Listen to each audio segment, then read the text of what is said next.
H UGC NTA net JRF 2020 के लिए most important question लेकर आया हूँ। तो मोस्ट इम्पॉर्टेंट क्वेश्चन लेकर आया हूँ, तो चलिए स्टार्ट करते हैं और लेते हैं पहला प्रश्न। सोशियोलॉजी के इस टॉपिक में आप चाहे बीए हो या एमए किए हों या एमए कर रहे हों या बीए कर रहे हों, तो उन सभी लोगों के लिए बहुत ही मोस्ट इम्पॉर्टेंट ये क्वेश्चन रहेगा। और ख़ास करके यूजीसी एनटीए नेट जेआरएफ रहेगा उन सभी स्टूडेंट्स के लिए। तो चलिए स्टार्ट करते हैं, लेते हैं पहला प्रश्न। और इससे पहले हम लोगों ने इसमें से कुछ प्रश्न देख चुके हैं, तो चलिए लेते हैं पहला प्रश्न। आपका दिन शुभ हो। भारत में टाउन की जनगणना की परिभाषा बहुत लंबी अवधि तक अधिक एक ही रही। इसे राष्ट्रीय स्तर पर संशोधित किया गया था वर्ष 1961 में, 1971 में या 1981 में या 1991 में। तो मैं बहुत फास्ट थोड़ा चलूँगा, और चूँकि क्वेश्चन थोड़ा ज़्यादा है तो लंबा भी हो सकता है, तो मैं फास्ट थोड़ा चलूँगा और आपको समझ में आ जाएगा, आप उसके लिए परेशान मत होइए। तो 1961 यानी इसका ए वाला ऑप्शन करेक्ट होता है, राइट। अब यहाँ पर हम लोग देखेंगे सूची 1 को सूची 2 से मिलान करना है। तो यहाँ पर संकेंद्रीय अंचल सिद्धांत है और इधर है उनके, मतलब इस तरह से जो सिद्धांत है उनके राइटर। तो यहाँ पर देखिए, सबसे पहले मैं आपको बताऊं कि जो संकेंद्रीय अंचल सिद्धांत है उसके जो प्रतिपादक हैं वो अर्नेस्ट बर्गेस हैं, और केंद्रीय स्थान अवस्थिति सिद्धांत ये हैं क्रिस्टालर, और क्षेत्रक सिद्धांत होमर हायट हैं, और बहुकेंद्रक सिद्धांत हैरिस एवं उल्मान है। इसका वीडियो मैंने बनाया, तो आप प्ले लिस्ट में जाइए प्लीज़, और वहाँ पर बारी बारी से सभी वीडियो देख लीजिए जो बहुत ही मोस्ट इम्पॉर्टेंट हैं वीडियो आपके लिए। तो इसका सी वाला ऑप्शन करेक्ट हो जाता है, राइट। चलिए 73 लेते हैं। नगर के चारों ओर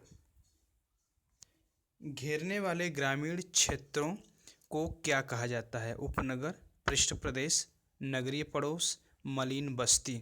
तो 73 का जो बेस्ट ऑप्शन होता है वो हो जाता है हमारा उपनगर, यानी नगर के चारों ओर घेरने वाले ग्रामीण क्षेत्र को उपनगर कहा जाता है। नेक्स्ट क्वेश्चन देखा जाए। निम्नलिखित में से किससे नगरीकरण की प्रक्रिया जुड़ी है?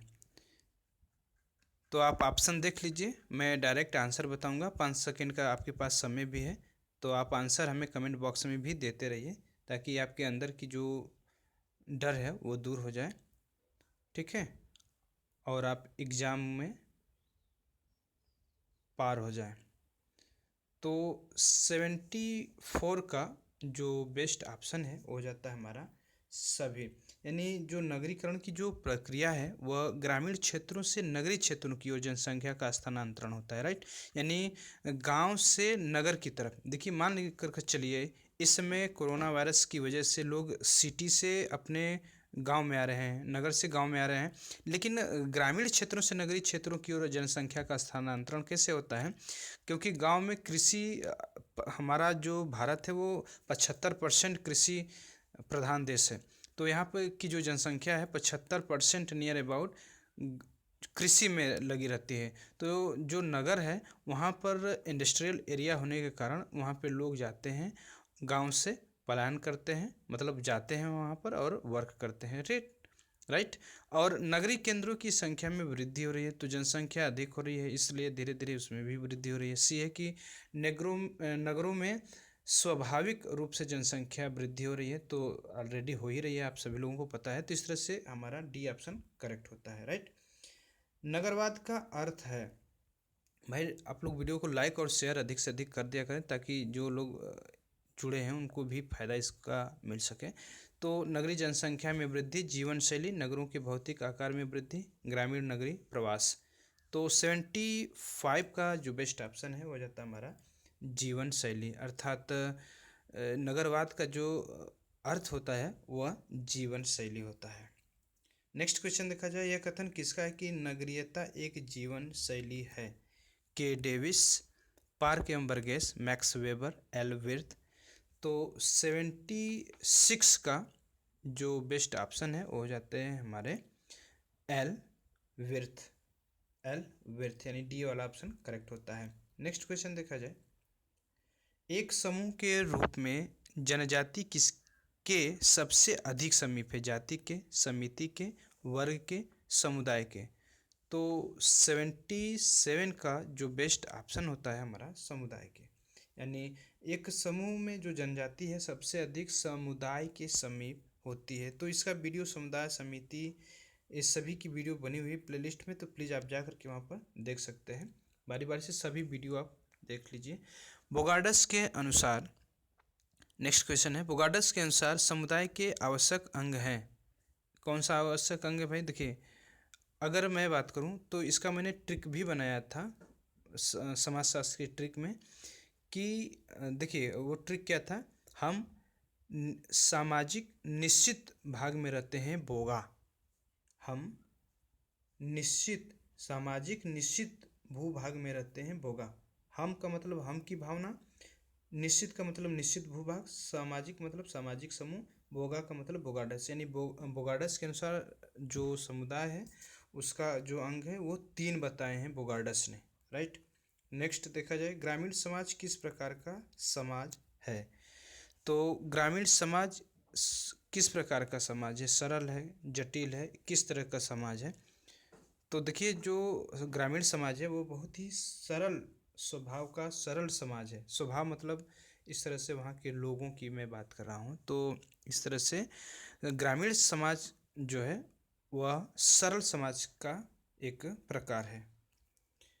निम्नलिखित में कौन सी विशेषता समुदाय की नहीं है? निश्चित स्थानीयता, सामुदायिक की भावना, सामान्य जीवन या ऐच्छिक सदस्यता।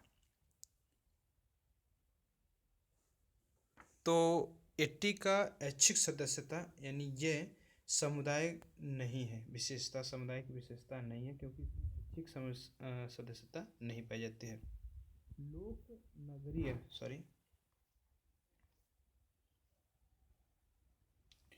लोक नगरीय अंतर संबंधों के प्रक्रम में उच्च सांस्कृतिक निष्ठ कुछ तत्व किसी एक या किसी अन्य लघु परंपरा का अंग बनने के लिए नीचे तक बनकर किसी स्थानीय संदर्भ में जुड़ जाते हैं। तो इस प्रक्रिया को क्या कहते हैं? देखिए, बहुत ही इम्पोर्टेंट ये क्वेश्चन है 81 का, क्वेश्चन नंबर 81 का। इसे हम लोग स्थानीयकरण कहते हैं। क्या कहते हैं? स्थानीयकरण। तो वीडियो में बनी हुई है, बहुत सारी वीडियो हैं, सभी यूनिट की एक एक दो दो तीन तीन वीडियो हैं, तो आप प्लीज़ जा करके देख लीजिए। उसे एकदम फुल एक्सप्लेन के साथ आपको बताया गया है ताकि आपको समझ में आ जाए। नेक्स्ट क्वेश्चन है कि समाज को गेमेंशाफ्ट और गेसेलशाफ्ट में वर्गीकृत किसने किया? कूले, टानीज, समनर या मैक्स वेबर ने। तो 82 का जो बेस्ट ऑप्शन होता है वो हो जाता है हमारे टानीज महोदय, राइट। टानीज ने ही गेमेंशाफ्ट और गेसेलशाफ्ट की परिभाषा वर्गीकृत किया है समाज को, राइट। नेक्स्ट क्वेश्चन देखा जाए, समुदाय वह लघुत्तम क्षेत्रीय समूह है जिसमें सामाजिक जीवन के सभी पक्ष समाहित होते हैं। किसने इंगित किया? किंग्सले डेविस, सोरोकिन, माइकाइवर एम्पेज या गिडिंस। देखिए, आप इसे गेसेल्टशाफ्ट और गेमेंशाफ्ट को भी याद कर सकते हैं, ट और ट से टानीज, राइट। तो 83 का हम देखेंगे आंसर क्या होगा। तो 83 का जो बेस्ट ऑप्शन होता है वो हमारे हो जाते हैं किंग्सले डेविस महोदय। लोक नगरीय सातत्य का विचार निम्नलिखित देशों में कहाँ किए गए अध्ययनों के आधार पर विकसित हुआ है? मैक्सिको, ब्राज़ील, इंडोनेशिया या भारत। तो 84 का जो बेस्ट ऑप्शन होता है वो हमारे मैक्सिको हो जाते हैं, मैक्सिको। जनमत के निम्न अभिकरणों जनमत के निम्न अभिकरणों में कौन सा एक नगरीय जन समुदाय की तुलना में ग्रामीण जन समुदाय की अभिरुचियों को उत्कृष्ट ढंग से प्रभावित करता है? दूरदर्शन, अखबार, सिनेमा या रेडियो। तो 85 का जो बेस्ट ऑप्शन होता है वो हमारे हो जाता है हमारा अखबार। क्या हो जाता है? अखबार हो जाता है, राइट। क्योंकि इसमें जनमत सभी लोग के पास ये पहुंच पाता है। 86 की बात अगर हम करें तो 86 में है, लघु समुदाय की अवधारणा का भारतीय ग्रामीण समाज के अध्ययन में उपयोग एवं परीक्षण किसने किया? एस.सी. दुबे, श्रीनिवास, बी.आर. चौहान या योगेश अटल। तो क्वेश्चन नंबर 86 का जो बेस्ट ऑप्शन होता है हमारे हो जाते हैं B R. Chauhan sir. Next question 87, ग्रामीण समाज से संबंधित निम्न कथनों में से सही को चिन्हित कीजिए। तो डायरेक्ट मैं इसका आंसर आपको बता देता हूँ। तो क्वेश्चन नंबर 87, ठीक है, तो 87 का जो बेस्ट ऑप्शन हो जाएगा हमारा, हो जाएगा कि एक सामाजिक समूह या वर्ग से निरंतर बदलाव नहीं होता है। राइट। नेक्स्ट क्वेश्चन देखा जाए, ग्रामीण समाज को नगरीय समाज से भिन्न बताने के लिए पी.ए. सोरोकी ने निम्नलिखित में से किस मानदंडों को अपनाया था? तो 88 का जो बेस्ट ऑप्शन होता है हो जाता है हमारा, देखिए इसमें सबसे पहले मैं आपको बता दूं कि जो विषमता है, जनसंख्या का आधार और गतिशीलता, ये ग्रामीण समाज के नगरीय समाज से भिन्न बताने के लिए सोरोकी ने इसे मापदंडों को अपनाया था। मलिन बस्ती को जाना जाता है, तो इसे किस तरह से जाना जाता है? तो नगरीय ग्राम। नगरीय जीवन की मुख्य समस्या है, बहुत ही मोस्ट इम्पॉर्टेंट क्वेश्चन है, नगरीय जीवन की मुख्य समस्या क्या है? तो ये हो जाता है हमारा नज़दीकी वैयक्तिक संबंधों को विकसित करना। आज का लास्ट क्वेश्चन है, भारतीय संदर्भ में सामान्यतः नगरी का अर्थ है। तो एक मैं आपसे क्वेश्चन भी पूछूंगा इसी का, तो उसका आंसर आप हमें कमेंट बॉक्स में दीजिएगा। अभिजात्य वर्ग का स्थिर निवास, ये भारतीय संदर्भ में सामान्यतः नगरीय अर्थ होता है। तो आप आंसर हमें बताइएगा। मलिन बस्ती को जाना जाता है, विकसित कस्बा, परिनगर, आंतरिक नगर या नगरीय ग्राम। तो इसका आप हमें कमेंट बॉक्स में ज़रूर दीजिएगा। धन्यवाद।